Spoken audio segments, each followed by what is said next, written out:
We learned at a young age that when you tell the truth and you get caught, you're in trouble.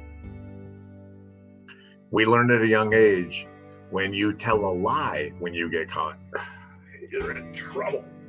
But really, to a kid, what's the difference? There is no difference. He's sitting on the steps crying. That's all he knows. What we learned, though, at a young age, there is a third option. And that third option is you tell a lie and don't get caught, then you're not in trouble. We have to overcome that obstacle. We have to overcome fears. We have to understand motive. You are asking someone to tell you something that maybe nobody else knows. And that is a difficult task.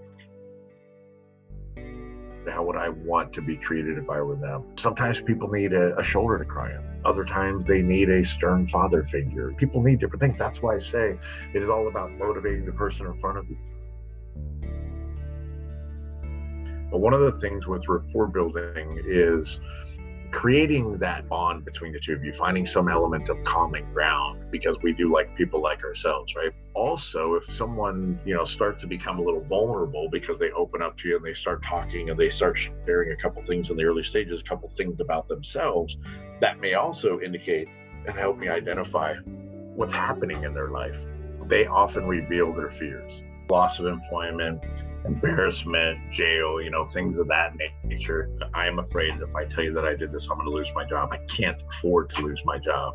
Therefore, I'm not telling you. They often reveal the roadblock to the truth.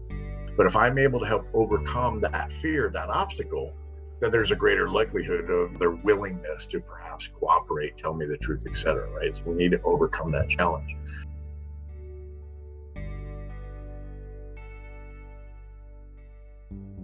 I understand these circumstances causing a good person to make a bad decision. We're never saying to someone, hey, stealing's okay.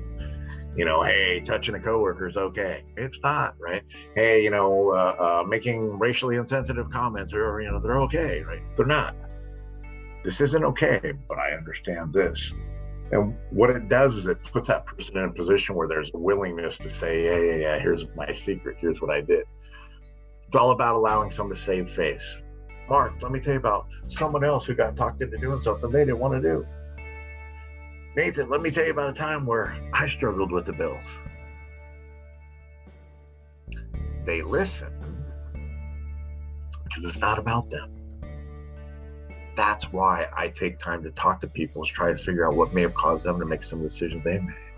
Because I realize good people do dumb things. That happens all the time. I've been on the edge myself. I know how easy it could be to make a bad decision.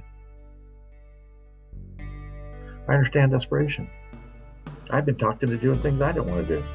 I know what it's like to make a decision out of emotions and later regret that decision.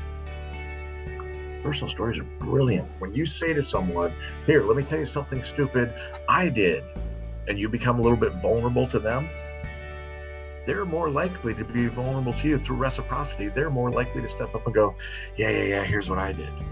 It shows your human side. It shows that you're yourself fallible. It puts you in a position of being non-judgmental. I'm not judging you because I have a long list of stupid things I've done myself.